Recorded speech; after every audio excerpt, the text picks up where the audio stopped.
مجھ سے پوچھا گیا ہے کہ بے غرضی اور بے لوثی کسے کہتی اور اسے حاصل کرنے کی تدابیر کیا ہے؟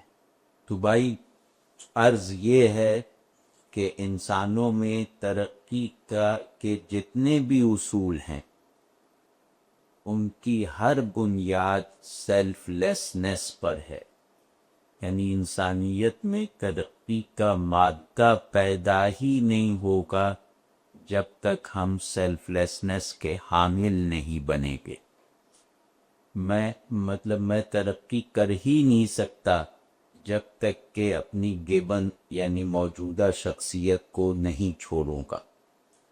تو دیکھتے ہیں نا، ہم بار بار دیکھتے ہیں کہ اللہ تبارک و تعالی یہ چاہتا ہے، پوری شدت، پوری وضاحت اور صراحت سے یہ چاہتا ہے کہ تم اپنا کوئی اور تشخص نہ رکھو سوائے میری بندگی کے۔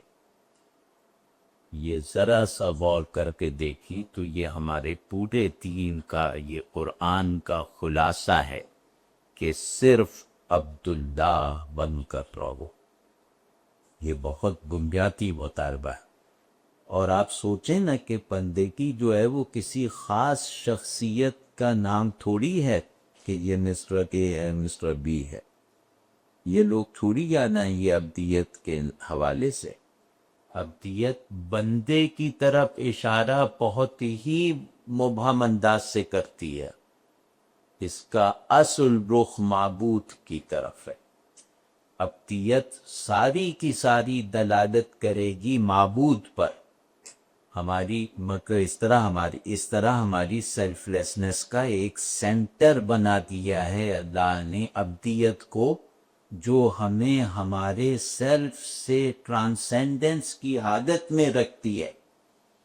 یعنی ہم جتنا خود کو چھوڑیں گے اتنا اپنے اس حقیقی تشخص کو اختیار کرنے کے لائق ہوں گے، اس پہ قادر ہوں گے۔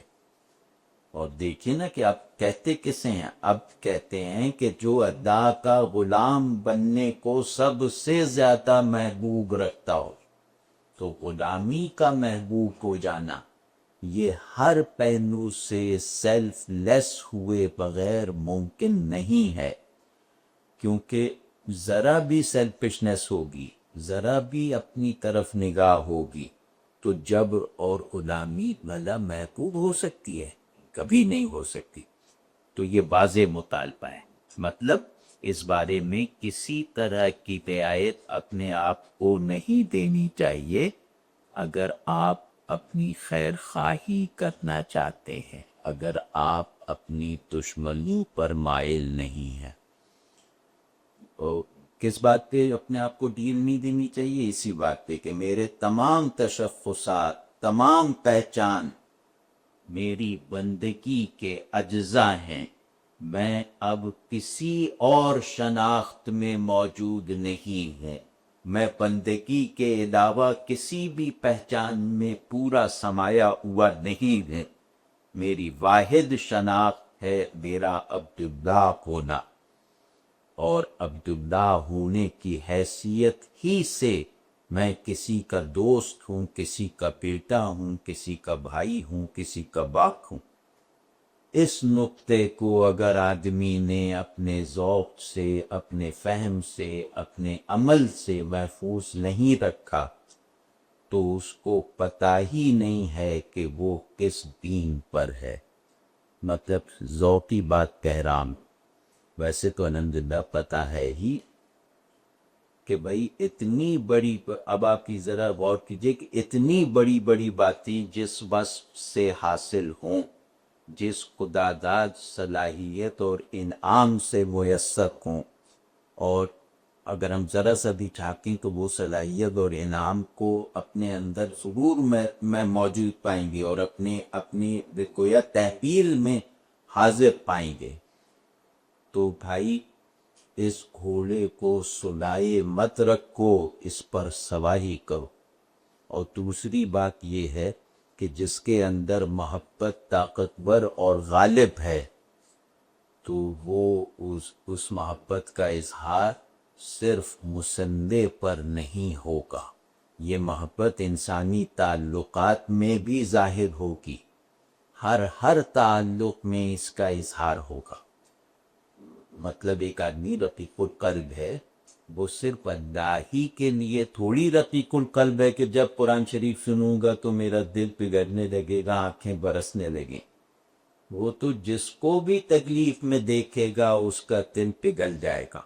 مطلب انسانی اوصاف اپنے اظہار اور اپنی نسبتوں میں عام ہوتے ہیں، اور اللہ کی طرف یکسوئی کا مطلب یہ نہیں ہے کہ مخلوق کا انکار کر دیا جائے، ان سے ہمیشہ کے لیے منہ پھیر لیا جائے، ان کو نظر انداز کر دیا جائے۔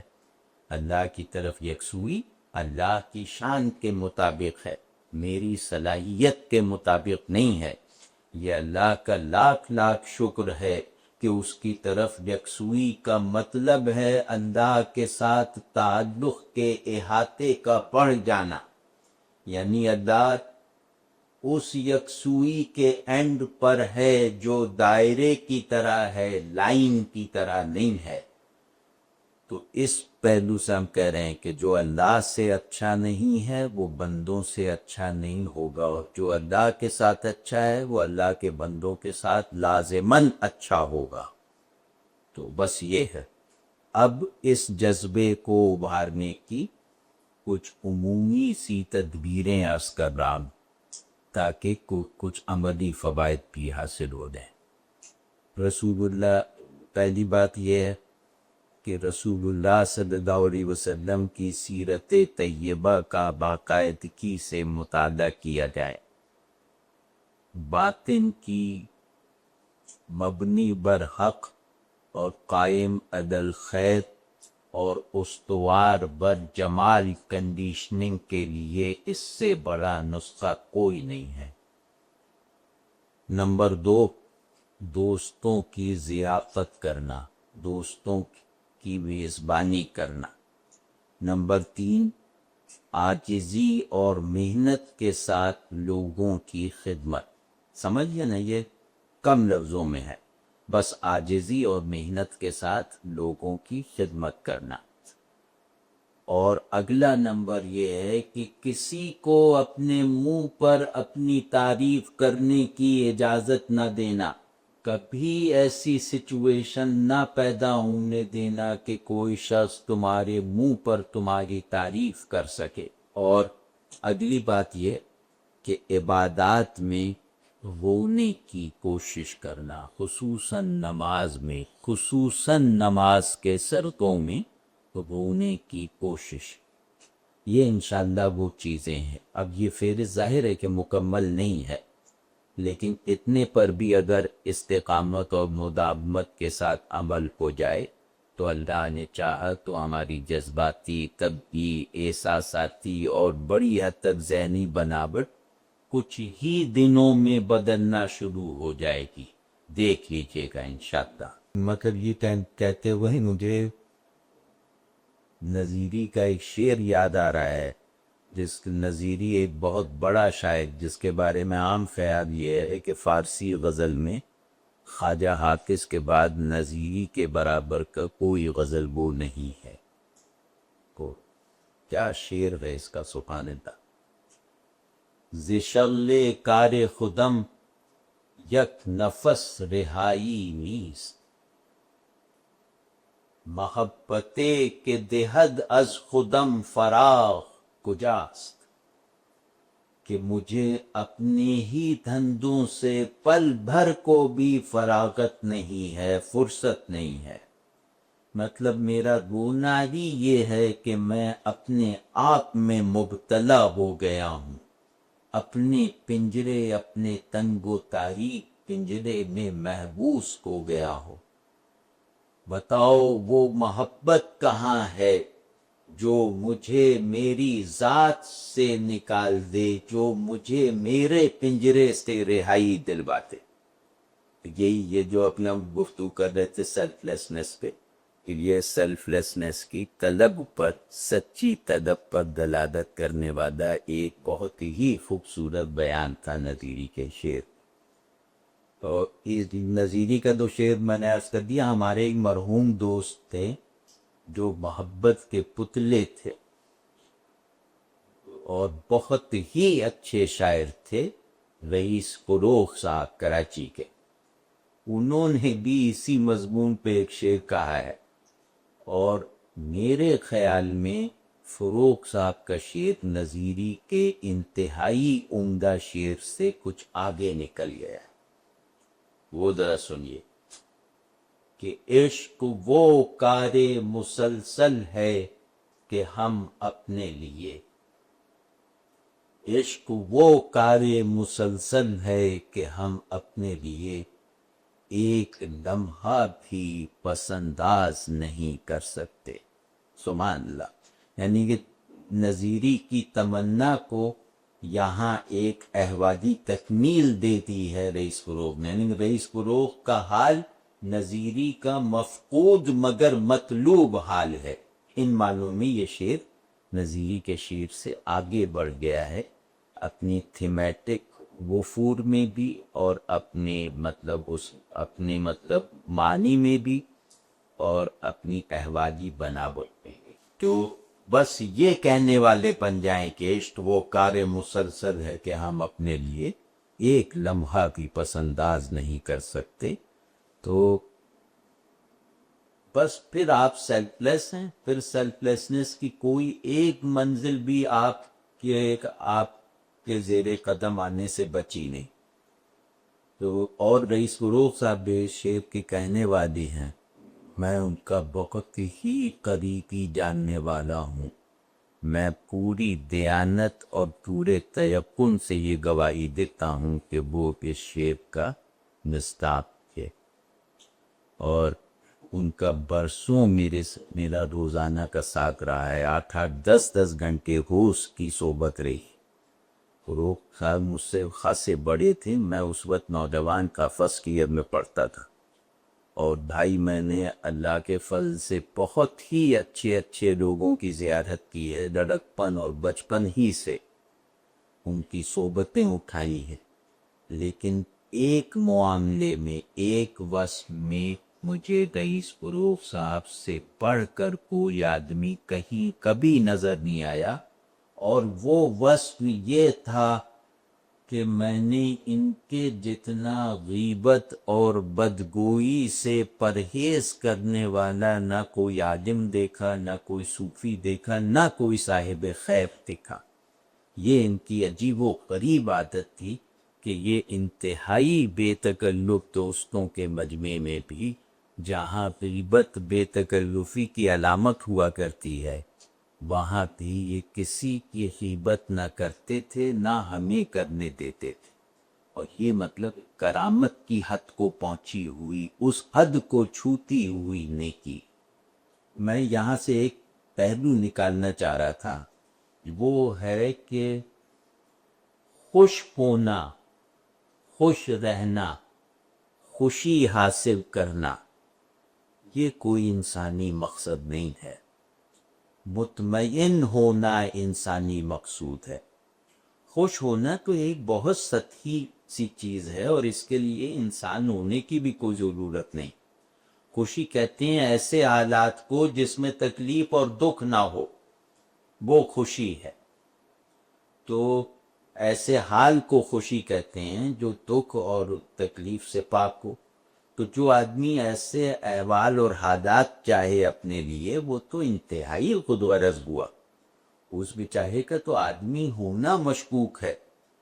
تو وہ گویا ایک ساؤنڈ پروف کمرہ اور بالکل کھڑکیاں بند کر کے بیٹھا ہوا ہے، اور وہاں سب اسباب راحت اس نے صرف اور صرف اپنے لیے فراہم کر رکھے ہیں، اور باہر کیا ہو رہا ہے اس کا نہ اس کو کچھ پتہ ہے، نہ پتہ کرنے کی اس کے اندر کوئی خواہش ہے۔ تو خوشی اپنے اینڈ میننگ میں نام ہے دوسروں سے بے نیاز اور لا تعلق ہو جانے کا، اور تکلیف سے ڈرنے کا، اس تکلیف سے ڈرنے اور بچنے کا جو دوسروں کے ساتھ تعلق میں سچا ہونے سے جیسے مسلسل وارد ہوتی رہتی ہے۔ میں جب بھی کسی کے ساتھ تعلق میں سچائی اختیار کروں گا، اس سچائی کی سطح سے موافقت رکھنے والی تکلیفیں مجھ تک پہنچنا شروع ہو جائیں گی. تو یہ کوئی انسانی مقصود تھوڑی ہے. مطلب میں خوشی کا طالب ہوں یہ کہتے ہوئے جیسے آدمی کو اپنے اندر ایک گھٹیا پن کا احساس ہونے لگے گا، اور اگر اس کے اندر یہ طلب پائی بھی جاتی ہے تو وہ اس طلب کو چھپانے کی کوشش کرے گا. تو اصل مقصد ہے مطمئن رہنا. میں دل کو شانت دیکھنا چاہتا ہوں، میں قلب کو مطمئن دیکھنا چاہتا ہوں. یہ آدمی گویا اس کو اپنے ایک پرشکو لہجے میں بغیر شرمائے کہہ سکتا ہے. تو مطلب مطمئن رہنا مقصود ہے، اپنے ضمیر، اپنے اخلاقی سیلف کے ساتھ مطمئن رہنا یہ مقصود ہے. اور یہ اطمینان ہے کہ الحمدللہ میرا دل خود مجھ سے پاک ہے، میرا دل خود میری ملاوٹ سے صاف ہے. تو یہ وہ آدمی ہے کہ کسی دوست کی تکلیف سنی تو نیند ہو گئی، پڑوس سے کوئی خبر آ گئی تو کوک اڑ گئی. اب یہ سب خوشی کے خلاف باتیں ہیں، لیکن یہی موجب اطمینان امور ہیں. یعنی جن باتوں سے خوشی کا طالب بھاگتا ہے انہی لینے سے قلب کو اطمینان میسر آتا ہے. تو عین اس حالت میں بھی یہ شخص، یہ صاحب اطمینان یا طالب اطمینان اپنی ہر خوشی چھوڑ دے گا. مطلب دوسرے کے لیے تکلیف کو جھیلنے کی قوت کو اپنے دل میں بیدار رکھنے کے لیے اگر اسے قلب کا خوشی کی طرف ہونے والا کوئی میلان روکنا بھی پڑے تو یہ اس سے دریغ نہیں کرے گا.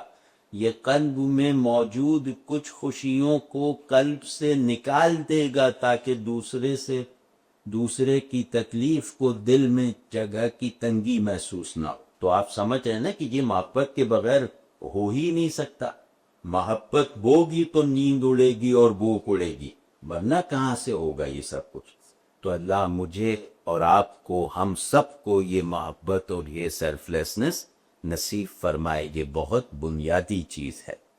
اور الحمدللہ یہ سب چیزیں تھوڑے بہت تفاوت کے ساتھ ہم سب میں ہیں.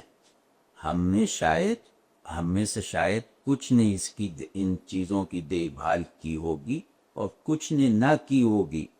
تو دیکھ بھال نہ ہونے کی وجہ سے یہ جذبہ ممکن ہے کہ کچھ پیچھے چلا گیا ہو، نوٹسبل نہ رہا ہو. بس اس کو ذرا سا جھاڑے پوچھیں تو انشاءاللہ یہ جذبہ دوبارہ اپنی پوری آب و تاب کے ساتھ ابھر آئے گا اور ہمارے اندر انسانیت کے حقیقی مادے کے ساتھ موجود ہونے کے احوال پیدا کر دے گا.